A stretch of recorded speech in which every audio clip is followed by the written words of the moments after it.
Hey guys, it's DC and welcome to the Soap Sanctuary where all soap lovers are welcome, guys. This is my Days of Our Lives review, The Plight of Sloan Peterson. Yes, guys, I am recording my car because I got to go pick up my groceries, and if I don't do this video now, it'll never get done. Like, legit.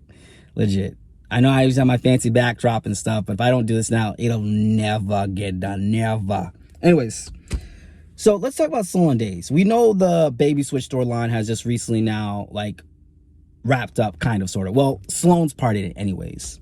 And this is my thing. It's a bit of an unpopular opinion, but I feel like I have a lot of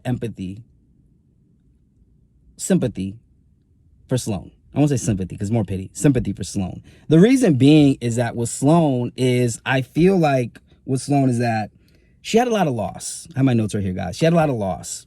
She lost her mother. She lost her father. She somewhat lost her brother when he became incarcerated. And then she lost her unborn child, Eric. And so as a result of all those traumas, right, of losing people, of grief, of death, with the exception of her brother, but she lost him metaphysically in a sense when he went to jail. That's a death, that feels like a death within itself. Kind of like with some people, divorce in their culture is considered like a death. But the thing about that is that she was desperate to hold on to Eric. She knew that if Eric knew that Jude was his son, he was out. He was going to be out. And I will say that I hate it on soaps when people know that person is really like 1 foot out the door and one factor is going to let them to leave, and they desperately try to hold on to them. I do hate that, but it happened. And so the thing is with Sloan is that she was trying so hard to hold on.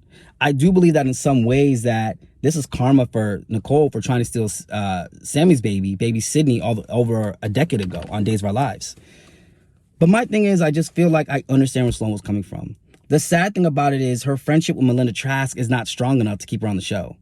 That alliance is not strong enough. Sloan is not as developed as a character as of yet that I feel like she can stand on her own. Same with Leo Stark. Leo Stark, I don't believe he can stand on his own. But I feel like the writers are writing a foundation for him so he can stand on his own as a character, right? So he can stand on his own. Because here's the thing.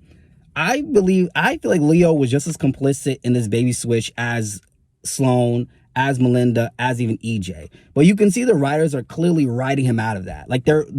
They're taking away any accountability he should be having in the storyline. Let's be honest, okay? Let's be honest, right? But they've given Leo a solid foundation. They made him a writer at The Spectator, a journalist, and now this new romance that's clearly going to happen with this Dr. Green guy, right? Dr. Mark Green. And I knew that was going to happen because the moment somebody comes on the screen, they're having a dialogue with a character for more than a couple of minutes, that's for a reason. That's like the little breadcrumbs soap throw in there. It wasn't like a typical, hey, watch where you're going, pal. He had a long conversation with this man. So you knew right then and there that this guy was going to be somebody important on the show. Or at least I knew that. That's like the subtleties that soaps throw at you. And so they're giving Leo a foundation where now even Marlena cares about him.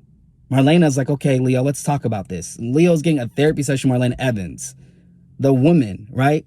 Whose grandchild you basically took from her and Roman. But anyways, Sloan doesn't have that foundation as a character written yet. And that's the thing with soaps. You got to be careful. You can really write characters into corners if you don't set the stage right. I mean, we had some characters like Roger Thorpe, but he wasn't written in a corner. Well, I mean, he had Blake and he had Holly. So that was enough of a foundation for him to stick around. If he didn't have that in Springfield, there would be no reason for him to have come back multiple times. Sloan doesn't have anybody. Melinda Trask is not strong enough even as her own, because Melinda Trask is also a character that if she left tomorrow, we probably would notice. She had her daughter Haley, who was, I think, engaged to J.J. Devereaux at one point in time, but Haley was quickly killed off. So we need to be able to see characters be written with a stronger development, unless they're not meant to have that. Unless the writers never meant for Sloan to have that, in a sense. But for me, I felt for her. I felt for this woman.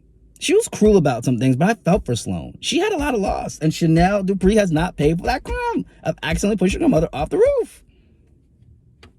Or I think she shot her mom, if I'm not mistaken. It was one of those. Chanel's still not paid for that crime. Yeah. But I felt for Sloan a lot. I had a lot of empathy for her, sympathy for her. So I did. And it was a tough storyline, but even when she ran to the door and seeing Eric there, and Eric was like, yeah, you're going to jail. It's crazy that the man that you loved so much is now a man that's going to make sure you are put behind bars. That's a tough feeling. That's tough, even if you are a criminal and a kidnapper. But that's tough. That's tough to really sit with that for a second, right? That he just wanted to see her get brought to justice as if they never took vows, that they never cared about her. That's tough. And I felt for Sloan. It's like her back was against the wall now. And, you know, EJ has offered her this way out, and she decided to be wise enough to take it because, honestly, Eric's not going to want you, sis. He's not. And it's sad, but that's the truth. But anyways, those are my thoughts on the plight of Sloan Peterson. This is my little quick Days of Our Lives review, guys. Let me know your thoughts, comments. You guys, let me know your thoughts in the comment section below. I'm going so fast in this video because I'm trying to get to my groceries. You know, Walmart is not... I don't like to go to Walmart after 5, guys. But anyways, guys, that's my review. If you guys liked my video and my content, please like, share, comment, and subscribe. I am working on a character analysis video for Brooke Logan on The Bold and the Beautiful, and I will give you my thoughts on that when I release that video out, hopefully within the next 2 weeks. I'll see you guys in the next one. I'm out.